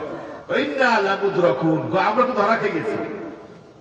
নবী বলছেন, কাল্লা, কশিন কারুই, ইন্না রাব্বি সায়াহদিন, আমার রব আমাকে পথ দেখাবে। আল্লাহু আকবার। কোন ভরসা কার উপরে করছে? আপনারা কার উপরে করবেন? আল্লাহ রাব্বুল আলামিন মূসাকে বললেন, মূসা, ইদরিব বিআসাকাল বাহর, তুমি তোমার লাঠিটাকে সাগরে মারো। তিনি লাঠি মারতে দেরি হয়েছে। আল্লাহ রাব্বুল আলামিন 12টা রাস্তা খুলে দিতে দেরি করে না। আল্লাহু আকবার। এই জন্য বিপদে, দুঃখে, সুখে সব সময় একজনের উপর ভরসা করবেন, তিনি কে? ভরসা করতে না পারলে ইমানদার হবেন না। 4 নম্বর ইমানদার হলো তারা, আল্লাযীনা ইউকিমুনাস সালাত। ইমানদার তো হলো তারা, মুমিন তো হলো তারা যারা নামাজ কায়েম করে। আল্লাহু আকবার বলেন। আজকে আমাদের ভিতরে অন্যতম একটা দুর্বলতা হলো আমরা নামাজ পড়ি না, নামাজ আদায় করি না। সব সময় আছে, কিন্তু নামাজের সময় নাই। মুয়াজ্জিন আযান দেয়, আল্লাহু আকবার, আল্লাহু আকবার। মুয়াজ্জিন বলে হাইয়া আলাস সালাহ, উনি চলে যায় দোকানের দিকে। মুয়াজ্জিন বলে হাইয়া আলাল ফালাহ, এসো কল্যাণের দিকে। উনি কল্যাণের দিকে আসতে চায় না, বরং বাজারের মধ্যে, দোকানের মধ্যে বসে থাকে। তাইলে বোঝা গেল আমরা আল্লাহর গোলাম দাবি করি, মুমিন দাবি করি, কিন্তু নামাজ কায়েমের মধ্যে আমরা নাই। আসেনি? মুফাসসিররা বলেছেন, নামাজ কায়েম মানে হলো as-salatu bil জামাআহ, জামাতের সাথে নামাজ পড়া। ঠিক কিনা বলেন? আর জোরে বলেন, ঠিক কিনা? আমরা, ওই যে একজন ইসলামিক স্কলার বলেছেন, মিশরের যতদিন পর্যন্ত জুমার দিনের মতো ফজরের মুসল্লি না হবে, ততদিন মুসলমানদেরকে আল্লাহ বিজয় দিবে না। ঠিক কিনা বলেন? জুমার দিন মসজিদ 3 তলা জায়গা হয় না, অথচ ফজরের সময় ইমাম, মুয়াজ্জিন, খাদেম আর 2-3 জন বুড়া মুরব্বী ছাড়া আর কেউ নাই। এরকম আপনাদের সমাজে আছে কিনা? না। এই জন্য জামাতের সাথে নামাজ পড়বো। ইসলামী রাষ্ট্র যদি কায়েম হয়, মৌলিক বেসিক কাজ হবে 4টা: নামাজ কায়েম, যাকাত, এরপরে সৎ কাজে আদেশ, অসৎ কাজে নিষেধ। এখনো কি আমাদের দেশে কোরআন দিয়ে চলে? আমরা মাঝে মধ্যে যখন জুমার মিম্বারে বলি যে কোরআনের রাজ কায়েম করতে হবে, কোরআনের দেশ আমরা চাই, তখন এক শ্রেণীর মানুষরা আমাদের বিরুদ্ধে রাগ হয়, হুজুরা কোরআনের কথা বলতেছে মানে জামাত ইসলামের ভোট দিতে বলতেছে। তোর কথা বলে ঠিক নেই হুজুর? আমরা বলি আপনারা কোরআন দিয়ে চালান, আমরা আপনাদের সাথে থাকবো, আর কোরআনের বিরোধিতা করবেন আমরা আপনাদের পক্ষে থাকবো না, ঠিক কিনা? সব কথা অমুক ইসলাম তমুক ইসলাম বলে আর বদনাম করেন না। আমরা কারো বাপ দাদার দিকে ডাকি না, আমরা ডাকি কার দিকে? আল্লাহর দিকে। আমরা কারো আদর্শ প্রতিষ্ঠা করতে চাই না, আমরা চাই কার আদর্শ প্রতিষ্ঠা করতে। ইনিল হুকমু ইল্লা লিল্লাহ আলা লাহুল খালকু ওয়াল আমর। সৃষ্টির আইন চলবে না। এখন কি আল্লাহর আইন চলে? ও ব্রিটিশের কোস আইন দিয়ে গেছে, সেই আইন চলে। এই আইন আমরা চাই না, আমরা আল্লাহর আইন চাই, সব লোকের শাসন চাই, ঠিক কিনা? আপনারা মনে হয় চান না। এই জন্য নামাজ কায়েম করতে হবে, আর নামাজ কায়েম তখনই হবে যখন এই দেশে ইসলামটা কায়েম হবে, ঠিক কিনা? আমাদের দেশে পান দোকানদার রেখে মসজিদে যায় না, এখান থেকে যদি আমার চুরি হয়ে যায়, এখান থেকে যদি আমার পান সুপারি খাওয়া হয়ে যায়। ওই যে এক মুসল্লি দেখলাম ওই দিন, এক মুরব্বী 70 বছর বয়স, উনি মসজিদে ঢুকছে, একটা স্যান্ডেল বয়স মনে হয় 3 বছরের কম হইত না। এখন দেখলাম যে জুতা এক জোড়া, একটা রাখছে মসজিদের দক্ষিণের বাক্সায়, আর একটা রাখছে উত্তরের বাক্সায়। আমি কই মুরব্বী কারণটাকে? বাতিজা, আমার জুতা এত পুরানো হয়, এরপরও চুরি করতে ভুল করে না। আমি দুই বাক্সের মধ্যে রাখছি, চোর একটা দিয়ে কি করবে? আপনার শাশি বলছে এবার কিন্তু জুতা হারাইলে আর জুতা কিনে দিবে না, ঠিক কিনা? কর। আর সৌদি আরব স্বর্ণের দোকান রেখে, তারপর হীরার দোকান রেখে, আপনার দামি দামি অর্নামেন্ট রেখে, কোটি কোটি টাকার দোকান রেখে মুয়াজ্জিন বলেছে হাইয়া আলাস সালাহ, সব বন্ধ করে মসজিদে চলে যায়। কারণ আইনটা কার? জোরে বলেন, আইনটা কার? আল্লাহর আইন হুদুদ যখন কায়েম হবে তখন কোন অপরাধী থাকবে না। এই জন্য আমরা চাই, কার আইন চাই? জোরে বলেন না, কার আইন? দিন কায়েমের পথে যারা অবিচল, তারা হলো আল্লাহর প্রিয়জন। দিন কায়েমের পথে যারা অবিচল, তারা হলো আল্লাহর প্রিয়জন। বাতিলের কাছে কবু হার মানে না, সংগ্রাম করে যায় আমরণ, ঠিক না? আমরা নামাজ কায়েমের চেষ্টা করব। ৫ম নম্বরে আল্লাহ পাক বলছেন ঈমানদার কারা? ঈমানদার তো হলো তারা যারা আল্লাহর জন্য মিম্মা রাযাকনাহুম ইউনফিকুন, যারা আল্লাহ যেই রিজিক দিয়েছে সেই রিজিক থেকে ব্যয় করে। আল্লাহু আকবার কোন। আচ্ছা কোন তো, এই যে আমাদের টাকা পয়সা ব্যাংক ব্যালেন্স এগুলা দিয়েছেন কে? আল্লাহ। যদি এটা বিশ্বাস না করেন, আপনার ভিতরে ঈমান নাই। কারণ কি আল্লাহ পাক সম্পদ দিয়েছে, কারণ করে না এটা আমি অর্জন করছি, অর্জন করতে পারে নাই, দিয়েছেন কে? যখন কারণ বলেছে সম্পদ আমার, আমি আল্লাহর জন্য দেব না। মুসা আলাইহিস সালাম বলছে যখন কারণ যাকাত দে, কারণ তো আমি যাকাত দেব না, কারণ এই সম্পদ আমার নিজের। আল্লাহ পাক বলেন ফাকাসাবনা বিহি ওয়া বিদারিহি, আমি কারণকে শুধু ধ্বংস করি নাই, তার সম্পদকে মাটির নিচে আমি দাবায়া দিয়েছি। এজন্য অনেকের সম্পদ আছে, সম্পদ দিয়ে যদি জান্নাতে যাওয়া না যায়, এই সম্পদের কোনো দাম নাই, ঠিক কি না? এই যে মাওলানা ইউনূস সাহেব আপনাদেরকে ওয়াজ করেছেন, আপনারা দান করেছেন, আমি ওখানে বসে আমি আর হুজুরে শুনছি, দান করেছেন। এই সমাজের মধ্যে বিত্তবান মানুষের অভাব নাই, কিন্তু যখন মসজিদ মাদ্রাসার জন্য দান করতে বলা হয় তখন অনেকের মন বেজার হয়, ঠিক কি না? এখন দিয়েছেন কে? দিতে হবে কার জন্য? আমার আলোচনা শেষ পর্যায়ে আল্লাহ পাক বলছেন মাতালুল লাযীনা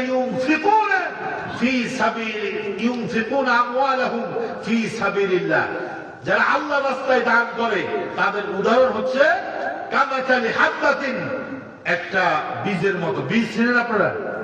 এই যে আপনার সরিষা বীজ, ধানের বীজ, ধরেন একটা ধানের বীজ, আল্লাহ তাআলা বলতেছেন যে একটা বীজ থেকে আম্বাতাত সাবআ সানাবিল, একটা বীজ থেকে শীষ। এখন উঠবে যারা, আমি মনে করি তারা বুক করতেছে। এখন আমরা শেষ পর্যায়ে চলে আসছে, দোয়া হবে কিছুক্ষণ পরে, যে আল্লাহ রাস্তায় যারা দান করবে তাদের দৃষ্টান্ত হচ্ছে একটা বীজের মতো। একটা বীজ থেকে শীষ বের হয় 60টা, বলেন কয়টা? আরো জোর করেন, কয়টা? আচ্ছা, একটা শীষের মধ্যে আবার 100টা করে বীজ ধরে, তাহলে একটা শীষের মধ্যে যদি 100 করে বীজ হয়, তাইলে 60টার মধ্যে কত? 700। আল্লাহু আকবার। কি ক্যালকুলেশন করেছেন আল্লাহ! তার মানে হচ্ছে আপনি আল্লাহর জন্য 1 টাকা দান করেছেন, আল্লাহ আপনাকে 700 গুণ পর্যন্ত নেকি বাড়ায় দিবে। সুবহানাল্লাহ। এখন মানুষ মনে করতে পারে যে আল্লাহর কাছে বুঝি 700 বেশি নাই, এজন্য আল্লাহ বললেন আল্লাহু ইউদাইফু লিমান ইয়াশা ওয়াল্লাহু ওয়াসিউন আলীম। তোমরা মনে করবে না আমি 700 বেশি দিতে পারি না, না, আমি আল্লাহ ইচ্ছে করলে এর চাইতে বেশি বান্দাকে বাড়িয়ে দিতে পারি। আল্লাহু আকবার। কারণ আমি আল্লাহ প্রশস্ত, আমি আল্লাহ সব জানি। কে আমার সন্তুষ্টির জন্য দিয়েছে, যে কে মারহাবা পাওয়ার জন্য দিয়েছে, সব জানে কে। এজন্য আপনি ততটুকুর মালিক যতটুকু আপনি ভোগ করেছেন। দুনিয়াতে ব্যাংক ব্যালেন্স রেখে যাবেন, ইসলামের জন্য, দ্বীনের জন্য, আল্লাহর রাস্তায় আপনি ব্যয় করবেন না। কিয়ামতের দিন আপনি আফসোস করবেন, আল্লাহকে বলবেন আল্লাহ আমাকে আবার দুনিয়াতে পাঠিয়ে দাও, আমি দান সদকা করব, ওয়া আকুম মিনাস সালিহিন, তাহলে আমি নেককার বান্দাদের কাতারে শামিল হতে পারবো। অনেকে আছে দান করে না, অনেক টাকা অনেক সম্পদ দান করতে চায় না। রাসূল বলে আস-সাখিয়ু হাবিবুল্লাহ ওয়াল বাখিলু আদুবুল্লাহ, যে দান করে সে কার বন্ধু? আর যে বখিলি করে, কৃপণতা করে, সে আল্লাহর শত্রু। এই জন্য আপনারা দান করেছেন, শেষেও আমি মনে করি মুনাজাতের আগে শায়েখ মুনাজাত দিবেন। মুনাজাতের আগে আপনারা আমি বলা লাগবে না, 5,000 10,000 করে ওয়াদা করবেন, যা আছে না, বেশি লোক দরকার নাই। অন্তত এখান থেকে যদি 10 জন বলে যে আমরা 5,000 করে দিব, তাহলে 50,000 টাকা, ঠিক কিনা বলেন? আর আসলে আমরা কালেকশন করতে পারিও না, আমিও পারি না, আমাদের হুজুরও পারে না। কারণ হলো যে এটার জন্য স্পেশাল কিছু লোক আছে যারা কালেকশন করে। আর আল্লাহর বান্দা যারা, মুমিন যারা, ওদেরকে বলা লাগে না, ওদের বৈশিষ্ট্য হলো দান করা। এই সূরার ভিতরে আল্লাহ তাআলা মুমিনের 5টা বৈশিষ্ট্য বলছে, তার মধ্যে শেষ বৈশিষ্ট্য হচ্ছে মুমিন তারাই যাদেরকে দান করতে বলা হলে তারা তাদের সামর্থ্য অনুযায়ী দান করে। আল্লাহু আকবার বলেন। আর আল্লাহ বলছে তোমার থেকে দান করবা না, অমিম্মা, মিম্মা শব্দটা এসেছে মিন মা, মিন মানে থেকে, মা মানে যাহা, সেখান থেকে এটাকে একসাথে করে ইদগাম করে মিম্মা, অর্থাৎ আমি তোমাদেরকে যা দিয়েছি সেখান থেকে দাও, তোমার থেকে দেওয়া দরকার নাই। তাহলে সম্পদের মালিক কে? আল্লাহ। সর্বশেষ একটা ঘটনা বলে আমি আমার কথা শেষ করব। মদিনাতে একটা এতিম বালক ছিল, সেই এতিম বালকের সাথেই আরেকজন মানুষের একটা জমি ছিল। এখন এতিম বালক চিন্তা করছে আমার যে অল্পটুকু জায়গা আছে এটাকে আমি বাউন্ডারি দিয়ে আমারটা আমি সেভ করি, একটু আমরা করি না? এখন যখন সে বাউন্ডারি ওয়াল দিতে গেছে, বেড়া দিতে গেছে, পাশের বাসা, পাশের বাড়ির আরেকজনের একটা গাছ হেলে গেছে, খেজুর গাছ, তার জমির দিকে। এখন সে যখন ওয়াল করতে গেছে, বাউন্ডারি করতে গেছে, তার বাউন্ডারি করতে পারতেছে না এই গাছটার কারণে। সে তার প্রতিবেশীকে, ওই এতিম বালকটা, ছেলেটা ওই প্রতিবেশীর কাছে গেছে, যা বললো যে আপনি যদি আমারে এই খেজুর গাছটা দিয়ে দেন তাইলে আমি এটা কেটে সুন্দর করে আমার বাউন্ডারিটা করতে পারবো, অথবা বাউন্ডারির ভিতরে গাছটা রেখে আমার বাউন্ডারি করতে পারবো। ওই প্রতিবেশী এমন কট্টরের কট্টর, দিলটা এত শক্ত পাথরের মতো, কয় না আমি তোমার দেব না। বাচ্চা বিক্রি করেন, বিক্রিও করবো না। এরকম প্রতিবেশী আমাদের দেশে আছে কিনা? ওরে বাবা রে বাবা, কি শক্ত রে ভাই, হ্যাঁ, মারাত্মক। ওই এতিম বালকটা চিন্তা করছে রাসূলকে আমিও ভালোবাসি, আমার প্রতিবেশীও ভালোবাসে। রাসূল যদি বিচার ফয়সালা করে, কথা দেয়, তাহলে আমিও মানবো, আমার প্রতিবেশীও মানবে। রাসূলের কাছে ওই এতিম বালকটা বললো যে এই ঘটনা। রাসূল ওই লোকটাকে খবর দিচ্ছে, প্রতিবেশীকে বলছে এই এতিম ছেলেটাকে তুমি গাছটা দিয়ে দাও, তাহলে সে বাউন্ডারি বিল্ডিংটা করতে পারবে। লোকটা বলছে না রাসূল আমি দেবো না। রাসূল বলতেছে, এরপর তার মন নরম হচ্ছে না। এরপর রাসূল বলছে আচ্ছা বিক্রি করো, বেআহু, তার কাছে বিক্রি করো। কয় না আমি দানও করবো না, বিক্রিও করবো না। ওই মজলিসের মধ্যে একজন সাহাবী ছিল, আবু দাহদা রাদিয়াল্লাহু তাআলা আনহু। সে বলতেছে রাসূল, এত শক্ত মানুষ। রাসূল বলছে শোনো, তুমি যদি খেজুর গাছটা এই বালকটাকে দিয়ে দাও, এই ছেলেটাকে দিয়ে দাও, জান্নাতে আল্লাহ তোমার জন্য একটা খেজুর গাছ তৈরি করে দিবে। আল্লাহু আকবার কোন। জান্নাতের কথা বলার পরেও লোকটা দিল নরম হয় না, সে দিবে না। আবু দাহাদা বলতেছে রাসূল, যদি আমি এই গাছটা অনেক কিছুর বিনিময়ে, অনেক টাকার বিনিময়ে, সম্পদের বিনিময়ে ক্রয় করি, তাহলে কি আল্লাহ আমার জন্য জান্নাতে খেজুর গাছ দিবে? রাসূল বলে হ্যাঁ অবশ্যই দিবে, অবশ্যই দিবে। আবু দাহাদা বলল, মদিনার মধ্যে সব চাইতে বড় খেজুরের বাগান হচ্ছে আমার। ওই বাগানের মধ্যে 600 খেজুর গাছ আছে। কয়শো?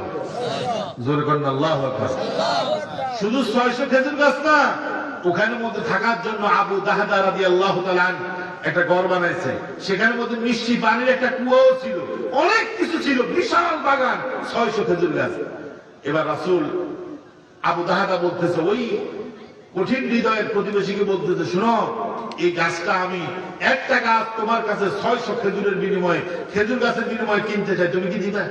লোকটা অবাক হয়ে গেছে, কি রে, একটা খেজুর গাছের বিনিময়ে উনি আমাকে 600 খেজুর গাছওয়ালা বাগান দিয়ে দিবে? এটা তো আনবিলিভেবল, এটা বিশ্বাস করার মতো কিছু না।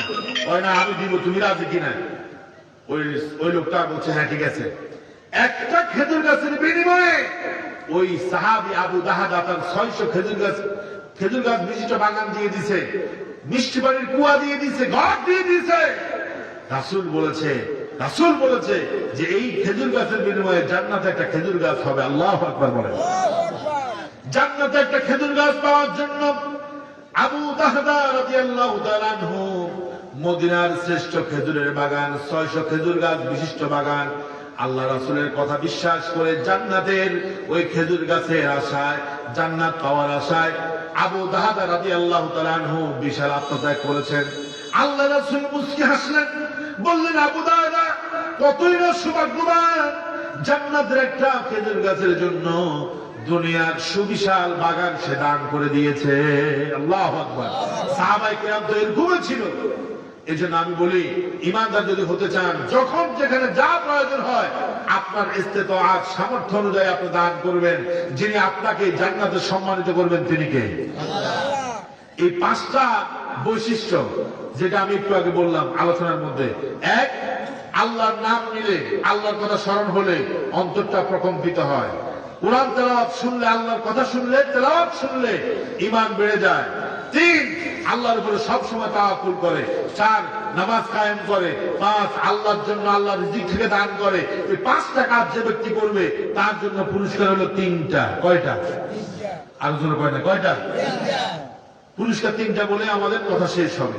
1 নম্বর পুরস্কার, লাহুম দারাজাতুন ইনদা রাব্বিহিম, আল্লাহর কাছে তাদের জন্য উঁচু মর্যাদা, অর্থাৎ তাদের মর্যাদা সবচাইতে বেশি হবে। আল্লাহু আকবার বলেন। 2, ওয়া মাগফিরাতুন, তাদের জীবনের সব গুনাহগুলো আল্লাহ ক্ষমা করবে।